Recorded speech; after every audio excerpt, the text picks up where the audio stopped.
Arjun Singh welcome Arjun Singh स्वागतम Arjun Singh welcome. Noapara বিধানসভা কেন্দ্র জুড়ে সর্বত্রই একই ছবি, যেখানেই যাচ্ছেন জনজোয়ারে ভাসছেন। বিজেপি প্রার্থী অর্জুন সিংকে ঘিরে কার্যত উৎসবের আবহ চলছে নির্বাচনী প্রচার। বিভিন্ন এলাকায় তার জনসংযোগ কর্মসূচিতে দেখা যাচ্ছে ব্যাপক মানুষের ভিড় ও স্বতঃস্ফূর্ত অংশগ্রহণ। কোথাও অর্জুন সিং স্বাগতম, কোথাও অর্জুন সিং ওয়েলকাম এই স্লোগানে মুখরিত হচ্ছে এলাকা। কাছের মানুষ কাজের মানুষকে বিধানসভায় পেয়ে যেন স্বস্তির নিঃশ্বাস ফেলছেন এলাকাবাসী। প্রচারের মাঝেই অর্জুন সিং দাবি করেন, বাংলার মানুষ এই মুহূর্তে পরিবর্তনের আশায় উজ্জীবিত এবং তার প্রচারে সেই আনন্দের প্রতিফলন স্পষ্ট। তিনি কটাক্ষ করে বলেন, 2024 সালে যারা লোডশেডিং ও ছাপ্পা ভোটের অভিযোগে অভিযুক্ত ছিলেন তারাই এখন নিজেদের কর্মীদের ভয় দেখাচ্ছেন। এই পরিস্থিতি তার কাছে ইতিবাচক ইঙ্গিত বলে দাবি করেন তিনি। লাগছে বাংলার মানুষ আনন্দ পাচ্ছে, আমাদের না, বাংলার মানুষ আনন্দ পাচ্ছে। যে মমতা ব্যানার্জি লাইট বন্ধ করে ওই 2024-এ লোডশেডিং করে ওই 3 ঘন্টা ছাপ্পা মারলো, সেই মমতা ব্যানার্জি আজকে নিজেই লোডশেডিংয়ে ভয় দেখাচ্ছে নিজের কর্মীকে। এই ভয়টা ভালো লাগছে। নির্বাচনী প্রক্রিয়া নিয়েও আত্মবিশ্বাসী বিজেপি প্রার্থী। তার কথায় নির্বাচন কমিশন কঠোর পদক্ষেপ নিচ্ছে এবং সারা দেশ থেকে দক্ষ আধিকারিকদের নিয়ে আসা হয়েছে। কোনো রকম অনিয়ম বরদাস্ত করা হবে না বলেই তিনি জানান। সিভিক ভলেন্টিয়ারদের ভূমিকা নিয়েও প্রশ্ন তুলে তিনি বলেন, নিয়ম ভাঙলে গ্রেফতারির মুখে পড়তে হবে এবং বুথের 100 মিটারের মধ্যে ঢোকা যাবে না।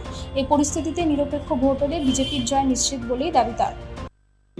মমতা ব্যানার্জি চিনেন, ইলেকশন কমিশন প্রত্যেকটা ব্যাপারে নজর রেখেছে।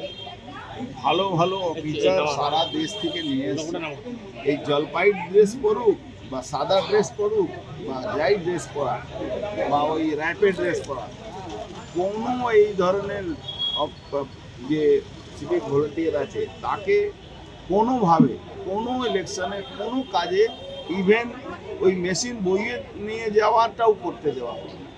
কিন্তু বুঝবে কি করে যে পুলিশটা সিভিক পুলিশের ড্রেস পরে যাওয়া হচ্ছে? বুঝবে, এদেরকে তো 100 মিটারের ভিতরেই ঢুকতে দেবে, বুঝবে ওখানে 100 মিটার বাইরে থাকবে বুথে, আই কার্ড চেক হবে, সব আই কার্ড চেক হবে, এর আরেস্ট হবে। এই সিভিক ভলান্টিয়ার আর যে অফিসাররা এ করছে আরেস্ট করবে। আপনি দেখুন না ইলেকশন কমিশন যেভাবে এক একটা পয়েন্ট নিয়ে এগোচ্ছে, আমাদের 100% আমি ধরে নিয়ে সব আরেস্ট করবো। নোয়াপাড়া বিধানসভা নীলগঞ্জে মাতারাঙ্গি মোড় সংলগ্ন যমুনা ভিলার পাশে একটি নির্বাচনী কার্যালয় উদ্বোধন করেন অর্জুন সিং। পাশাপাশি প্রার্থী ঘোষণা হওয়ার পর থেকে নানা জায়গায় ঘুরে বেড়াচ্ছেন জনসংযোগের জন্য।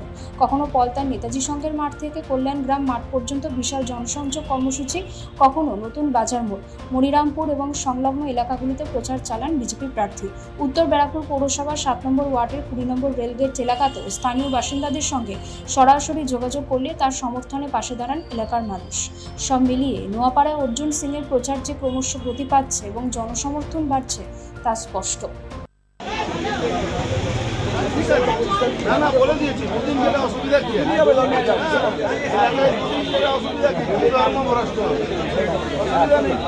আমরা তো যত পারবো বেশি যাও।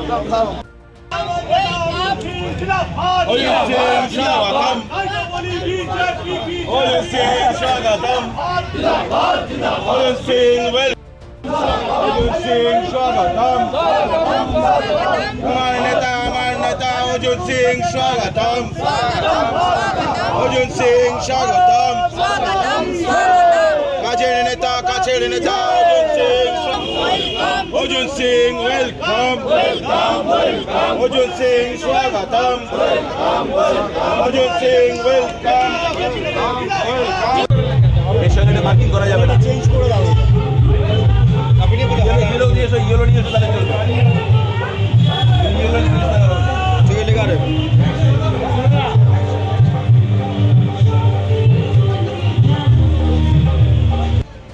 प्रीमियम के साथ ऐड फ्री, ऑफलाइन और बैकग्राउंड में संगीत सुने।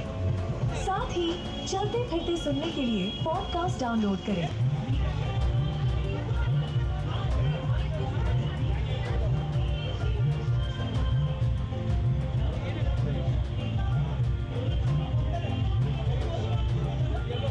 Bureau report, channel 10।